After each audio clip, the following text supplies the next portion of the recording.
जीवन में एक बार ऐसा दौर आया जब मैं बैंकरप्ट हो गया, दिवालिया हो गया। मेरी बनाई हुई कंपनी घाटे में चली गई, करोड़ों का कर्जा चढ़ गया, मेरा व्यक्तिगत बैंक बैलेंस जीरो यानी शून्य हो गया। कमाई के सब जरिए बंद थे और सरकार की तरफ से घर पर कुर्की के छापे लग गए। ये बात धीरूभाई को पता चली। बिना किसी से पूछे या जाने उन्होंने अपने छोटे बेटे और मेरे मित्र अनिल से कहा, इसका बुरा वक्त है, इसे कुछ पैसे दे दो।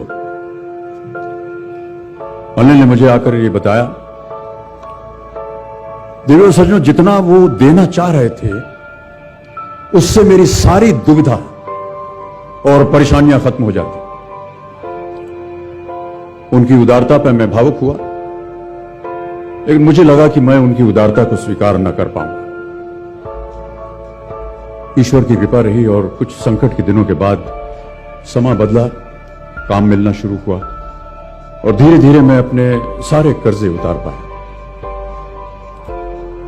एक शाम धीरूभाई के निवास स्थान से इवेंट पर एक दावत के अवसर पर मुझे भी आमंत्रित किया गया। तो ऊपर लॉन में एक तरफ धीरूभाई एक बड़े से मेज पर अपने कुछ मित्रों, बड़े फाइनेंशियल और कॉर्पोरेट वर्ल्ड के दुनिया के दिग्गजों के साथ बैठे हुए बात कर रहे थे। मुझ पर नजर पड़ी तो मुझे बुलाया और कहा, यहां मेरे साथ बैठे।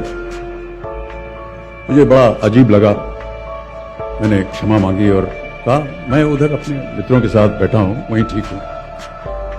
उन्होंने जिद की और बैठा लिया मुझे। फिर अपनी उस दिग्गजों की महफिल में उन्होंने कहा, यह लड़का गिर गया था लेकिन अपने बल पर फिर खड़ा हो गया, मैं इसकी इज्जत करता हूं।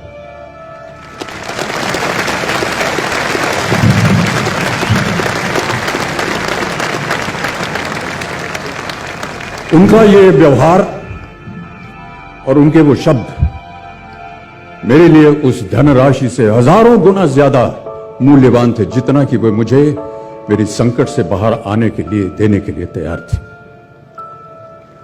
कर्मयोगी थे वो, कहते थे ईश्वर ने हमें दो मार्ग दिए हैं उन तक पहुंचने के लिए, एक भक्ति और ध्यान का और दूसरा कर्म और ज्ञान का।